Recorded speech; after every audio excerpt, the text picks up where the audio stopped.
Hello, girls and boys. Welcome to Storytime Fun. I dedicate this next book to my precious grandchildren, Ethan, Denver, Summer, and Violet.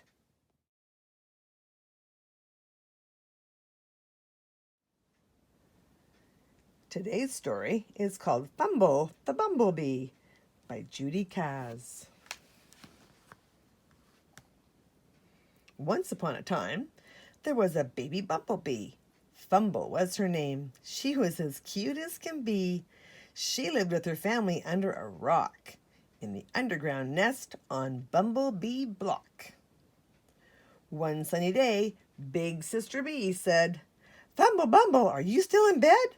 I know you're scared to go far from home, but it's time to find food on your own.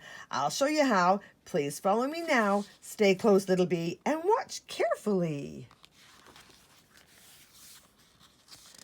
Fumble the Bumblebee watched Sister Bee fly to flowers as quick as can be. "These flowers have food, as you can see. It's your turn, Fumble, just copy me." Fumble then flew to flowers on a hat that was lying flat on a mat with a cat. "No, Fumble Bumble," said Sister Bee. "Those flowers are plastic. Try them and see. How do they taste? How do they feel? You only get a meal if flowers are real." "But they look so real and they look so bright," said Fumble Bumble. "Are you sure you're right?" "Real flowers have food," Sister Bee said. "Find real flowers, dear, and you'll be fed." Fumble the Bumble then flew to a school with flowers on the wall. It looked so cool. "No, no, Fumble Bumble," said Sister Bee. "Those flowers are painted. Try them and see. How do they taste? How do they feel? You only get a meal if flowers are real." "Okay," mumbled Fumble the Bumblebee. "Where are the real flowers? Can you help me?" "Keep flying ahead," Sister Bee said. "You'll come to a garden with a flower bed." Soon Fumble the Bumble wanted to rest on lovely flowers on a girl's dress. "No, no, Fumble Bumble," said Sister Bee.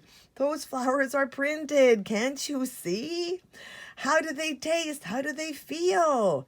You only get a meal if flowers are real." "Oh, crumble," said Fumble the Bumblebee. "I'll help find food. Just wait and see. I have to find flowers. Now let me think where to find flowers with something to drink. I have to go farther and try a bit harder." At last, Fumble Bumble was very certain when she saw lots of flowers on a curtain.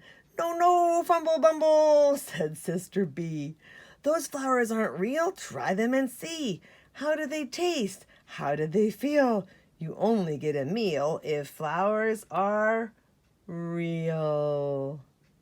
Then Fumble Bumble started to grumble. "Where are the flowers with food for a bumble? I'll never find food. I'm tired and hungry. I've nothing to eat. I'm starving and angry." Sister Bee said, "Don't you start any crying. Whatever you do, you have to keep on trying." Fumble the Bumble then heard a big rumble. It made her jump. It made her stumble. It made her scared. She took a tumble, falling on flowers in a big jumble. Fumble got up, shouting happily, "These flowers have food. I'm so thirsty. Look, Sister Bee, these flowers are real. Look, Sister Bee, I'm having a meal." So Fumble flew from flower to flower, sipping the sweet ones, leaving the sour.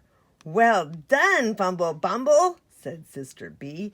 "You kept on trying, and now you see you're not afraid to try something new. You can find food, and I'm proud of you." All day long, Fumble flew around, singing and drinking from flowers she'd found. "I never give up. I do the best I can do. If Fumble can do it, so can you." "It's time to go home," Sister said with a grin. But Fumble Bumble was full to the brim. Too heavy to fly, her wings had no power as she dragged along a bundle of flowers. "No, Fumble dear, we don't take flowers home," Sister Bee said. "They're not our own. Tomorrow the flowers will still be there. There are more than enough for all to share."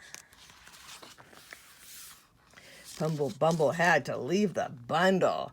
"I want to show off," she said in a mumble. "Bumbles don't boast," said Sister to Fumble. "That's why they call us the Humble Bumbles." At home, Fumble opened the door with a bang. She called to the others. She danced and she sang. "I'm in a good mood. I can help find food. I worked hard today and now it's time to play." Her sisters awoke from their nap. They started to dance and sing and clap. She never gave up. She did all she could. If Fumble can do it, so can you. Fumble the Bumble was the happiest bee, and the whole family had a big party. The end. That's it for today. See you next time.